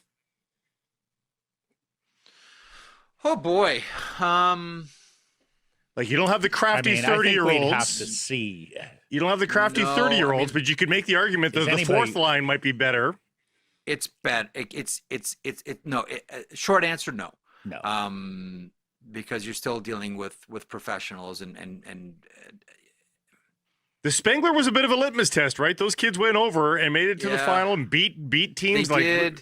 They did that. It was a great all-star story. team, but it wasn't an all-star. It wasn't a best on best. It wasn't a best team. Those are all mostly undrafted free agents. I mean, but it was still a higher yeah. tier of NCAA player that went. It was a higher right? tier. Okay. Yeah. Yes. Yeah. All right. Yeah. I mean, it's Honestly, close. I have no idea because I don't see any German. Short answer, probably not. I think that's probably make true. No mistake about it. At the older level, this is the strongest that the NCAA has ever been, and at the younger level, this is the strongest that the CHL has ever been. What I'm saying is that we always used to give guys like Stenberg additional, rightly so. Hey, they're playing against men. They're playing against pros. Yes. Like we have to start to give a 75 percentile kudos to the guys that are playing NCAA. And especially when you look at the age of some of these college free agents who are signing, right? Yeah. Like there's a kid who's turning 25 in November. Like that's a man. And some of them are making money, but so they are kind of pro too. At that point. Okay, can I bring something up here? Like we all think this is like a new phenomenon, but you guys will remember when the Oilers were riding high in the 80s and Calgary was good but not great, and they didn't have time for their prospects to develop. What did they do? You know, led by Badger Bob Johnson here in Wisconsin, they went out and signed college free agents. Mm-hmm. Right? Like they're like, we can't wait. We need guys right now. We need like 24, 25-year-old guys that have played hockey and are physically mature, so we can stick, Joel Otto at the dot against Mark Messier. Like, this isn't necessarily new. I know it's a big deal, and rightfully so, but the Calgary Flames are doing this in the 80s. Like that's how they stayed competitive. They had a really good base of their team, and then they complemented it all with college free agents. So it's not really new. It's just kind of cool now, and all the teams are doing it. But Calgary was the sort of first to really get on this train significantly. Joel Otto is a loaded phrase in this town, Merrick. Yes. Just so you're I realize that. Yeah. I know. Speaking of college free agents, you know a little bit about TJ Hughes, the Michigan centerman. What can you tell us? So here's my interest, and I know that Edmonton was in to see Michigan the other day and have an eyeball certainly at TJ Hughes. But But so TJ Hughes, for those that don't know, classic, late bloomer, plays with the University of Michigan. Someone will sign TJ Hughes. And the interesting thing about Hughes, and look, that program has been excellent. Like Brandon Dorado, we looked at this team this year, Brandon Dorado's team in Michigan, and said, you know what, maybe next year this is going to be a really young team. And they've been, at times undisputably like the best team in college hockey. Normally when you sign college players, you're not getting offensively gifted college players. Forwards, I'm talking about specifically. Yeah. Not so much with TJ Hughes. Like with TJ Hughes, you're getting someone that is offensively gifted and can walk in and start to produce. I don't know that he starts to produce at the NHL level right away, but unlike a lot of the other college free agents that we all fall over ourselves about at this time of year, Hughes scores, right? Like that's what makes him so attractive to a lot of teams. You're getting an offensive side to this kid that you're not getting with other college free agents in this class or previous classes as well. Tyson, it's funny you say that because last week we talked to Cam Robinson of Elite Prospects about this college free agent class, and I was pushing Jordan Gross, who just signed with the Flames. Yeah. And he said, no, I'm about TJ Hughes because TJ Hughes could actually handle the puck and do things at the NHL level on the offensive side of things, whereas Gross's ceiling is limited somewhat. Lastly, before our Easter egg, and our Easter egg does dovetail with college free agents. Give you a little hint there. Okay. We've been talking about this since the gold medal games, and there were some very good ratings for ESPN this week on regular season NHL games, coming off the two thrilling Olympic gold medal overtime games, the success of heated rivalry. You got young stars showing themselves in the NHL. Frankly, as I watch hockey, and I was telling Blake, that Habs Senators game the other night was just awesome. The Sharks Bruins game last night was pretty darn good too. I watched some of that. I'm not sure the NHL has ever been better in terms of a speed and can handle the puck point of view, right? Anyways, it's hockey's moment. Over to you, Gary. Time to market. Maybe we can finally grow the game before we peace out and into retirement, right? Okay, so you know what's interesting about all of it? First of all, yes, a lot of eyeballs on it right now. And on the women's side of the puck, too, I know that they were trending towards a sellout anyhow and already selling a lot of tickets. But anytime you pack MSG, that's a story. Like that really is a significant story. There is a real momentum. I mean, Haley Skamura this past week was on with Pink. Haley Skamura last night at the Buffalo-Washington game was banging the drum. I know her dad who played with the Caps, that's where they grew up just outside of Buffalo too, so there's a local flavor to it. But there is a momentum here that has been captured, as we all suspected. I think the three of us sat together before the Olympics and said, it may pain us as Canadians to say this, but as far as growth of the game goes and raising national interest, America's got to start winning some of these things. Right? I always like to make the joke, I'm happy you guys won a hockey game and don't have to call it a miracle. Ha ha ha. But they needed to win. US needed to win, start winning some of these things because, the Miracle on Ice begat that Modano and Leclerc and Kachuk and that whole group that turned into later Patrick Kane, et cetera, et cetera. And you wonder how this is going to capture the attention of people that want to start to pick up hockey sticks, both at the men's and the women's side. That's what winning double gold will be. But having said all that, what's big? The big momentum mover this week that everybody is talking about? Tampa Buffalo. It was an 8-7 score, and the game was ripped out of the pages of 1987. Now, and if it was just 8-7, Jeff, I would say bravo, but I wonder how much the fisticuffs in that game, we've got to get away from hockey as punchline in the United States, no pun intended. We have to get away from hockey, went to the, what's the old line, went to boxing and hockey. Went to the fights and a hockey game broke out. Yeah, exactly. We can't market the sport that way in the NHL. Number one, you don't have fighters anymore, so you're going to disappoint the audience because you just don't see fighting as often. But number two, this is, they used to call it the fastest game on earth. It has the fewest whistles, or it can have the fewest stoppages in play. The fastest game on earth with the most free flow needs to sell that. and not the sideshows of people punching each other at the end of a lopsided game, or even the spirit of battle fights that we saw in Tampa.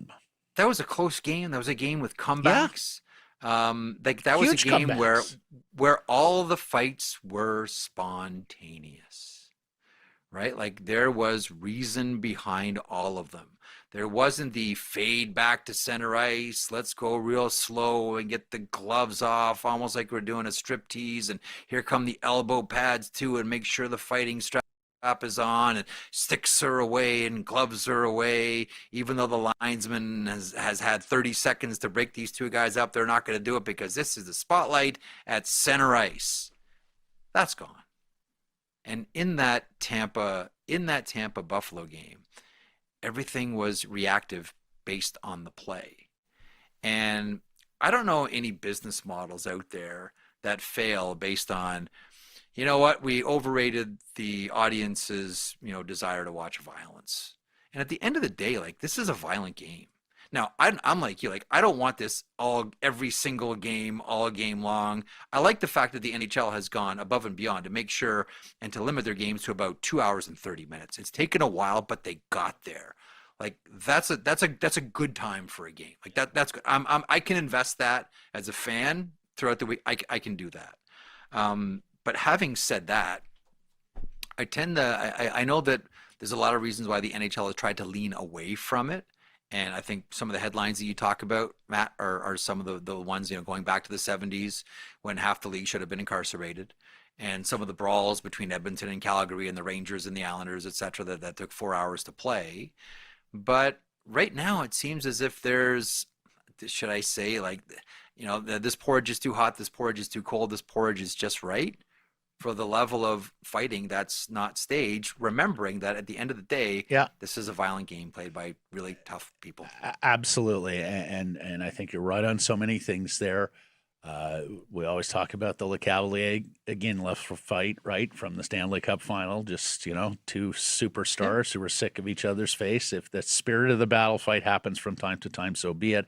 But if you're selling violence, I think you've got to sell violence when it comes to body checking, and I think you got to sell violence in terms of clean body checking without headshots and concussions, because I'm not sure that is something. I'm not sure that is something that's going to be good for a league or good for the marketing effort. We have to pull this sport out of the mindset of marketing slapshot and all sort of adjacent narratives to that era of hockey. It's got to be forward looking, not what has worked in the past for us. Let's bring that back. We need new vision. We need new leadership, in my view, to keep marketing and selling this sport in the U.S. The thing about it, though, is like the idea of the dancing bears, like, that's gone. Like, these are players. Like, Darren Radish and Rasmus Dahlin fought. Like, these are players. This isn't like this person's designated slugger against that person's designated slugger. Okay, now that little thing, whatever that was, is done. Now let's go back and play. Like, this is the thing that I always wonder. In an era where everybody can skate and everyone can play make and everyone can shoot and everyone can pass and everyone can do everything, you're a general manager. You say to yourself, so who brings that extra? Find me the guys. Explain Curtis Douglas. Explain Curtis Douglas to the Vancouver Canucks. That's right.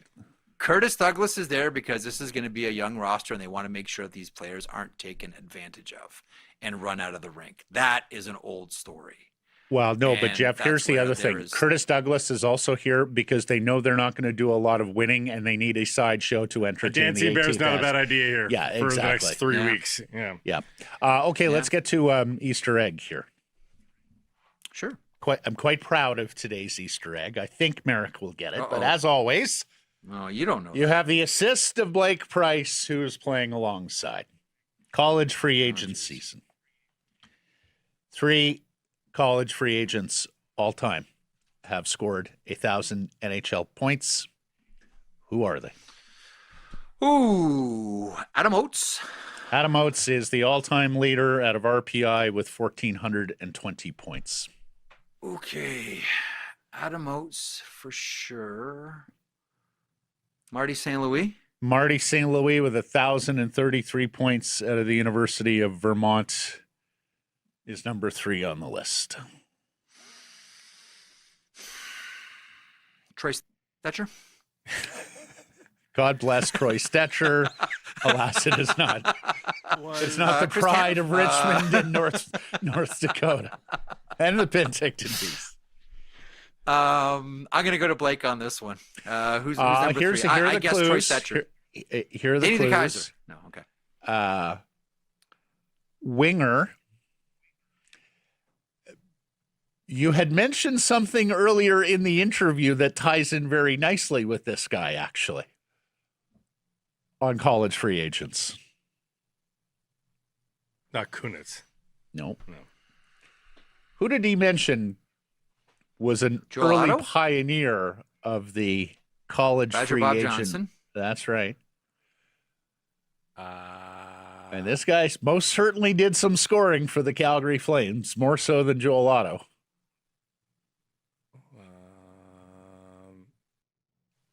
God. American winger. His home neighborhood has a very famous and ominous name. Was it Bullard? No, but good shout there. One of the all-time American scorers. Stanley Cup winner with the Calgary Flames. Joey Mullen. Very good. Joey Mullen. Hell's Kitchen. Hell's Great. Kitchen, New York. Yes, great one. the- Thank you. Here's the... Wow. I have a bonus one. I have a bonus one, too. Uh-oh. 4 NHL players are left without a visor. Do you know who they are? I read this the other day. Jamie Ryan Benn. O'Reilly. Yeah. Ryan Jamie O'Reilly. Benn. Ryan Reeves Yeah. and Eric Goodbranson. Nope. Luke Shen. Nope. You're in the same genre of Yeah. player. Same genre of player. Bogosian. Yes. Zach Bogosian. That's it. Yeah. I think Zach. Okay. I think here's one on Zach Bogosian. I think the pairing of Zach Bogosian and Chris Chelios with Atlanta was the largest gap in age between any two defenders in the history of the NHL. Wow. I could see it. There you go.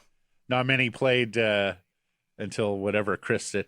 I cover the 07 Western Final, Anaheim, Detroit. And we think it was a little bit for show. But Chelios would carry the stationary bike into the sauna when the media was in the... Oh yeah, with the garbage just to bag. let everybody... Yeah, exactly. Oh yeah. Okay, here's the bonus yes. question. Here's the bonus Easter egg, because we're coming up to Easter, so we need more eggs. Yeah. And I will preface this by saying Wayne Gretzky technically wasn't drafted. He would not qualify. And then get into the Esposito, Howe, and those previous eras, these guys would of not course. qualify. Like the C-form, pre-entry C-form, draft C-form, guys C-form, are C-form. excluded Yeah. in this. Yeah. Okay. Highest scoring CHL free agent of all time. Oh, man. Winger, pugnacious, unique name, had some legal trouble. Oh, my God. 1,200 NHL points. 1,200. 1,200 No, I'm NHL out. points. More than Hull, more than Mahovlich. Very underrated all-time goal scorer. Got to 600. What?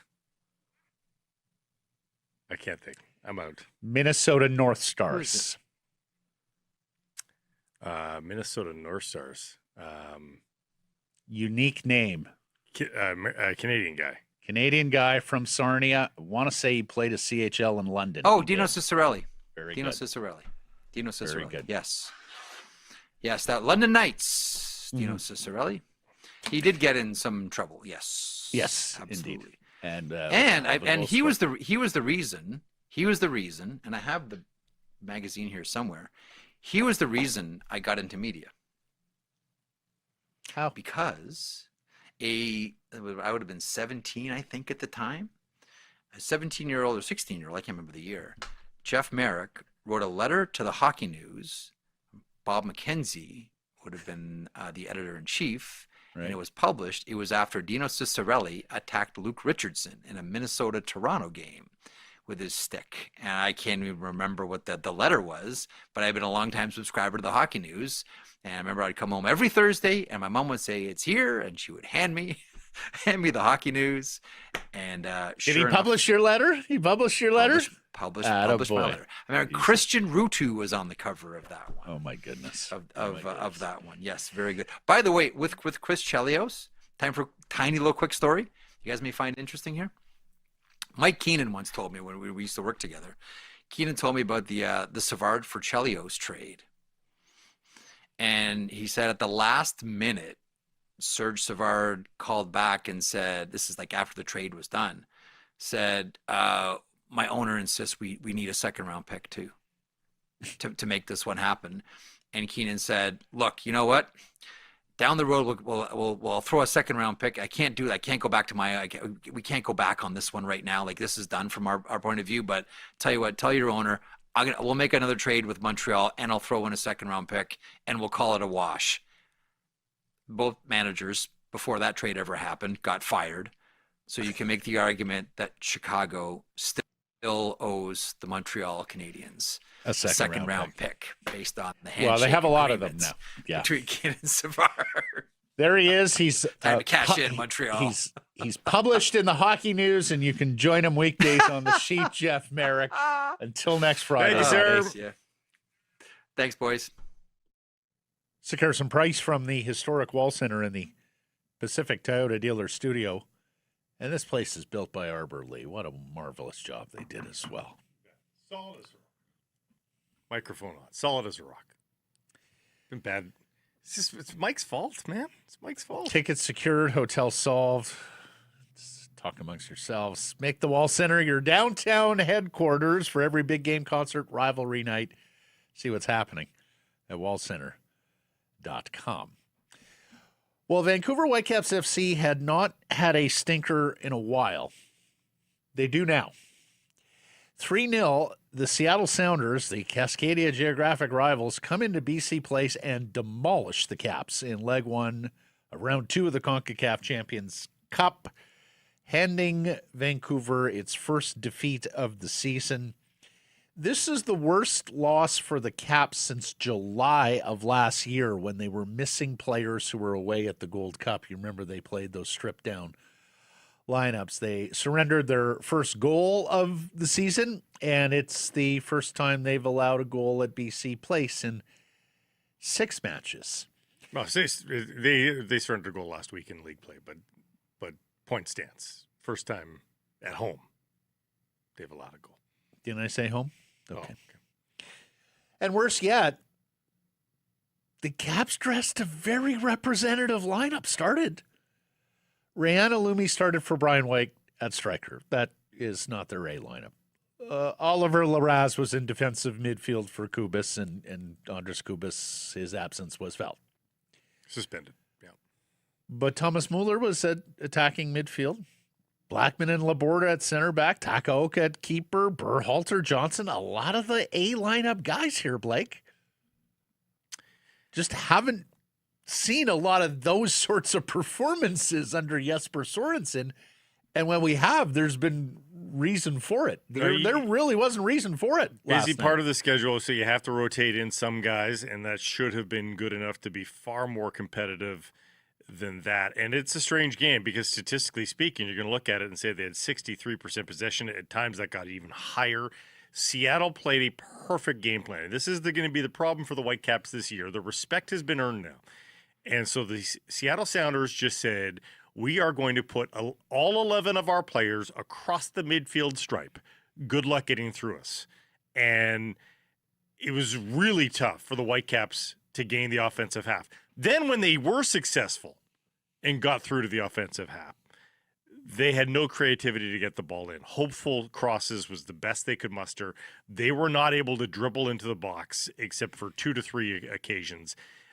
Seattle defended them wonderfully. Hold on. The Whitecaps had no creativity, and the counterattacks were nearly flawless when Seattle got them. But they have the Raumditer, Blake. Yeah. They have the interpreter of space. He wasn't Thomas great either. Müller. He was not great, actually. Everybody had clunky touches. Everybody thought, I mean, even late, even when it was 3-0, who just substituted on late there? I forget who came on. It was Bodwall. So Bodwall comes in, and he and Laborda have this sort of interplay down the right side. and they're doing sweet Georgia Brown stuff. And it's just like, guys, you're getting throttled here. Let's just play some meat and potatoes here just a little bit. And they were all,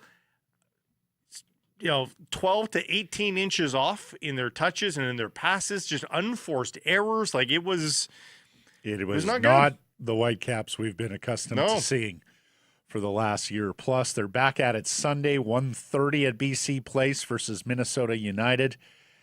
Rob Williams reporting the Caps announced they've already sold more than 22,000 tickets for this match, which is expected to be the MLS debut for the Colombian international James Rodriguez, new to MLS, joined Minnesota of all teams. We've had that discussion.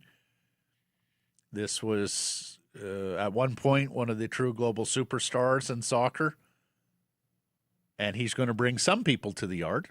Not a huge Colombian population here, but those who are aficionados of the beautiful game, it's an opportunity to see one of the best. First ever meeting between World Cup Golden Boot winners. Yep, Thomas Müller and former teammates.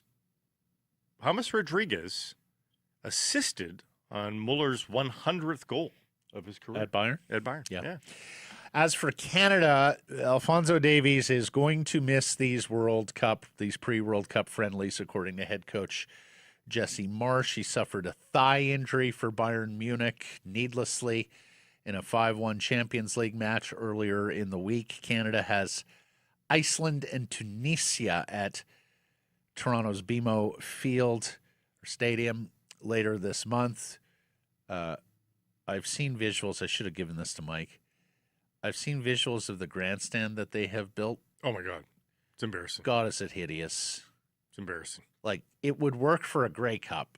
This is a World Cup.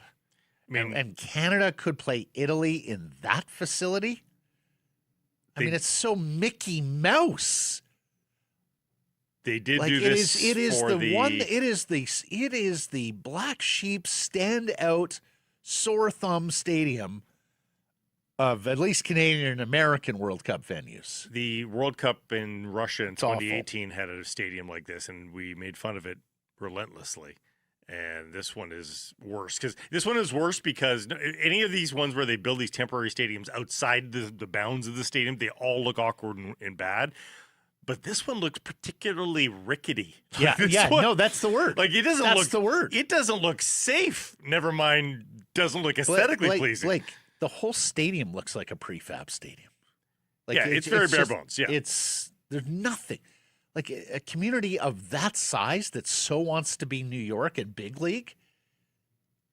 Finally, your baseball stadium looks good on TV, and I understand even better when you're in the park. I would take that stadium just in lieu of no stadium here, but it is surprising that the center of the universe built that stadium. Yeah, and has two major tenants there, plus World Cup games. Yeah. It's plus an inclination to get friendlies there. One more note on Davies, by the way. If Bayern makes it to the Champions League final, I believe it's June 1st.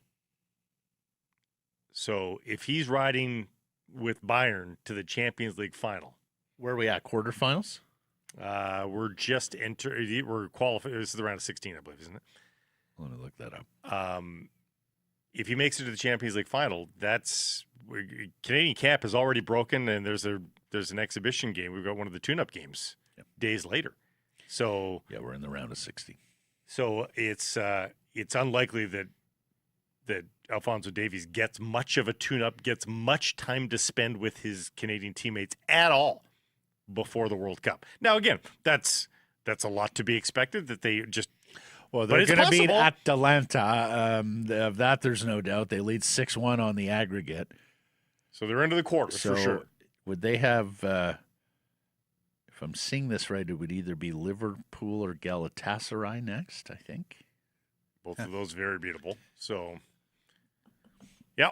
The big one tonight, 5 p.m., network television in the United States. Canada versus the USA in baseball. The quarterfinals of the World Baseball Classic. Calgary's Mike Soroka of the Arizona Diamondbacks to start for Canada. Logan Webb of the San Francisco Giants to start for Team USA.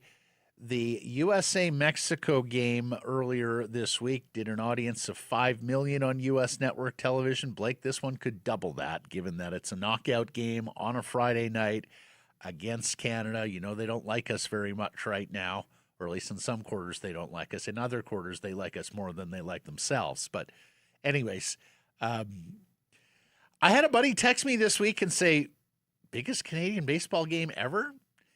And really, there's not many examples. That's it. Yeah.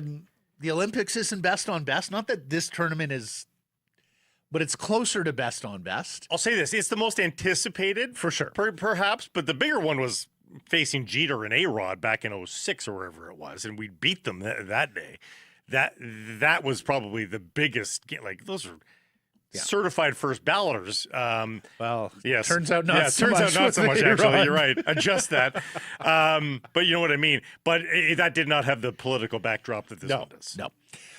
Golf in the Players' Championship, and as we record this, Corey Connors is right near the top of the leaderboard. He has played some extraordinary golf this week. Hey, we said on Tuesday, Wednesday, whatever it was, he's had good finishes here before.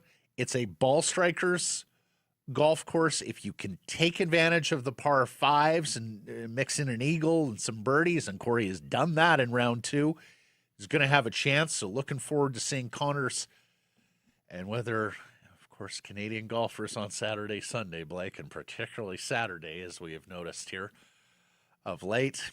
Let's hope he's in contention down the stretch Sunday. I would love to see him come to we've talked about this course. Infamous Island Green 17th par 3 with the lead or right near the lead on Sunday. He got it onto the green today on 17. This course sets out. The commentators have been talking about it. They know it sets up well for him. He's just got to execute. It does. Shea Gilgeous-Alexander has set an NBA record. He has broken Wilt Chamberlain's mark of 127 consecutive games with at least 20 points. He goes for 35 last night in a narrow victory over the Boston Celtics. He is averaging 31.8 points per game, which is second in the NBA behind only Luka Doncic of the LA Lakers. OKC has come back to the pack. Remember the pace they set early? We were sitting there going, could they be better than 72-10, that Bulls mark of all those years ago with MJ and Pippen? They're 52-15, but they're still the best team in the NBA, and Shea is in line for another MVP, and if potentially another championship, potentially another NBA Finals MVP, and look, even in an Olympic year, I think a very strong contender for a Canadian Athlete of the Year 2026. We're still very early into the season, or into the year, but is anyone going to be superior than Gilgeous-Alexander of the Canadian lot? It's an awfully high bar he is setting. Let's go down that road. Let's say it's another NBA title. Let's say it's another NBA MVP for him, Matt. Mm-hmm. I think that would make it ironclad. He is one of the best Canadian professional athletes of all time. Yes. Does he start to enter the conversation of best NBA players of all time? So he's going to need more raw stats going forward because, of course, when we talk about the best NBA players of all time, we're talking about guys who played really extended careers, right? Mm-hmm. Like guys like Kareem and LeBron who have played 20 plus But he's seasons. in the Dwayne Wade conversation. He surpasses that tier, doesn't he? If he does that. Yeah, no. Wade's in sort of the third category, I would argue. Third tier? Yeah, that's probably fair. I mean, I would take Shea today over Dwayne Wade on his best day. Yeah, I think so too. More special player, more tools. Well, yeah. And he plays point guard. Yeah. He's got an awfully long way to go to get to the MJ, LeBron, Kobe tier. Yeah. But I absolutely... That's a pointy tip tier, yes. Oh, boy. Yeah. I mean, that's one of the highest mountains in all of global sport, right? That's K2 or Everest. Yeah, and like more so than hockey. Like the hockey's tippy top tier, you know, is starting to get a little bit more populated. Like there's a handful of guys up there. I think it's more populated than the NBA one is. I've always considered it 3 players, Gretzky, Lemieux, or... Howe has the great longevity and, of course, culturally meant so much to the sport. But, for me, Gretzky, Lemieux, or Crosby, Ovechkin, and McDavid are making very prodigious strong talents, arguments. like the preternatural talents and careers. Then you're getting into Crosby, you're getting into McDavid, Howe, and some others. Anyway, SGA could be better than we even thought. Right. Is my Now, point. the one thing I would say is I think he is going to have to fight off, in terms of the Canadian Athlete of the Year, some fatigue, right? Because I think there's a lot of people who are going to go into the meeting again this year and say, it's probably Gilgeous-Alexander again, but do we want to vote for somebody different? He has won it 2 of the last 3 years. He did not win it in 2024 because of the exploits of Summer McIntosh in the pool in Paris. But doing things like this record, I mean, like when you break Wilt Chamberlain records, like it sort of makes it indefensible. It's an Olympic year; it's always tougher, but it's that helps when you start to break records like that. Like you break a Gretzky record, you break a Chamberlain record, it should catch people's attentions, right? Because really, I mean, as we talked about, it wasn't a great Olympics for Canada in Milano Cortina, right? Mm-hmm. Like typically when you have an Olympic Games, someone emerges as such an overwhelming star out of the games. Now, Kingsbury won a couple of medals, including a gold. Yep. But like he's the GOAT. He was expected to do that, right? And they added a second moguls event this time around. Maybe he gets one just from a career achievement award. He won it in 2018, Kingsbury did. But no, if you're going to be the Canadian Athlete of the Year going forward, you are going to have to compare favorably to Shea Gilgeous-Alexander, and that is a very high bar. Someone who could do it, shout out to Salmon Arms, Natalie Wilkie. She wins gold in the women's biathlon sprint pursuit at the Milano Cortina Paralympics. It's her 4th medal of the games, her 2nd gold, and her 11th all-time Paralympic medal. Congratulations to Natalie. And believe it or not, Canadian curling is the story of the Paralympics, kind of like it was the story of the Olympics. Canada's Mark Idison has gone viral a couple of times during the games for his incredible shot making in wheelchair curling. Yesterday, his rink caught like the break of all breaks. I read they made 8 perfect shots in the 10th end, and then the Koreans were looking at a takeout to win the match. Sure enough, they wreck on their own rock. Canada steals 3 in the 10th end to win 8-7 and get to the gold medal game against China tomorrow. So congratulations to Mark and the Canadian rink. They were incredible through the round robin portion. They probably weren't as incredible yesterday, but big break, and they're through to win gold. One other soccer note. People might have seen Jordan Huitema, Canadian women's national teamer, was traded out of Seattle to Chicago yesterday. Different league here with the Vancouver Rise. That breaks up the Seattle power couple because she's with Julio Rodriguez. That's right. The Mariners. But they have a replacement in mind, and I don't know how many transfers have occurred between the Super League and the NWSL, but we've got one here. The Vancouver Rise have transferred Holly Ward, the Pride of Handsworth. And Canadian International just made the national team at the She Believes Cup. So they've transferred Holly Ward to Seattle.